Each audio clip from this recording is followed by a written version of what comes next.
So hello everyone, video to আৰম্ভ কৰিছো একেবাৰে কলকাতাৰ পৰা। আগৰ ভিডিওটো দেখাইছিলো নহয় এয়াৰপৰ্টৰ পৰা হোটেললৈকে অহা। এতিয়া ষ্টাৰ্ট কৰিছো একেবাৰে হোটেলত চেক ইন কৰি ফ্ৰেছ হৈ ওলাই আহিছো দক্ষিণেশ্বৰ কালী মন্দিৰলৈ।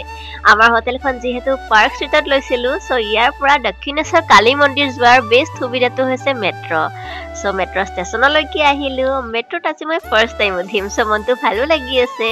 আৰু পাৰ্ক ষ্ট্ৰীটৰ পৰা দক্ষিণেশ্বৰ কালী মন্দিৰলৈ টিকেটৰ প্ৰাইচ আছিল only 20 rupees per person।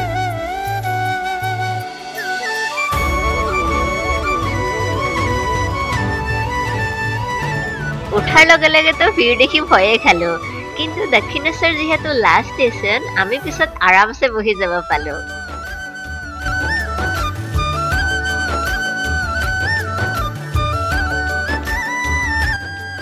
ষ্টেচনৰ পৰা নামি ৰিক্সা এখন ললো। ষ্টেচনৰ পৰা অৱশ্যে বেছি দূৰ নহয়, আমি যিহেতু তেনেকে চিনি নাপাওঁ সেই ৰিক্সাতে আহিলো। আৰু আহি পায়ে মাৰ কাৰণে প্ৰসাদ ললো। যেতিয়া মানে মাৰ দৰ্শন কৰিব যোৱা হয় তেতিয়া মোবাইল নিয়ে এলাউ নকৰে। ইয়াতে কাউণ্টাৰ আছে, তাতে মোবাইল থৈহে ভিতৰত এণ্ট্ৰি কৰিব দিয়ে। আৰু তাৰ কাৰণে চাৰ্জো দিব লাগে। আমাৰ দুটা মোবাইলৰ 100 টকা লৈছিলে।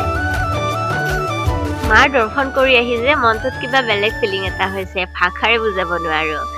যিসকলে আহিছে তেওঁলোকে বুজি পাব। ময়ো তেনেকে ভবা নাছিলো কেতিয়াবা আহিম বুলি। ইয়াতে আহি মানে খপককে প্লেনিং হৈ গ'ল। চাগে মাৰে ইচ্ছা আছিলে, সো আহিব পালো।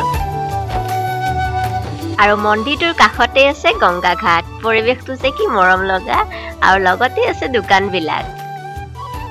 তাৰে এখন দোকানত দেখিলো ধুনীয়া ধুনীয়া ভগৱানৰ মূৰ্তি আৰু শিৱলিংগ আছে।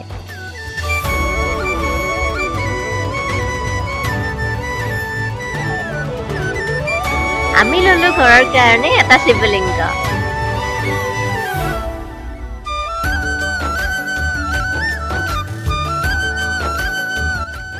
আৰু মন্দিৰৰ বাহিৰত দেখিলো ক'লা ক'লা আৰু নেক্সট দীঘল বান্দৰবোৰ। দিয়ক তেন্তে আজিলৈ আহিছো। ভিডিঅ'টো কেনে পালে কমেণ্ট কৰি জনাব। ভাল পালে লাইক কৰিব আৰু কলকাতা চিৰিজ চাবৰ বাবে চেনেলটো ছাবস্ক্ৰাইব কৰি যাব।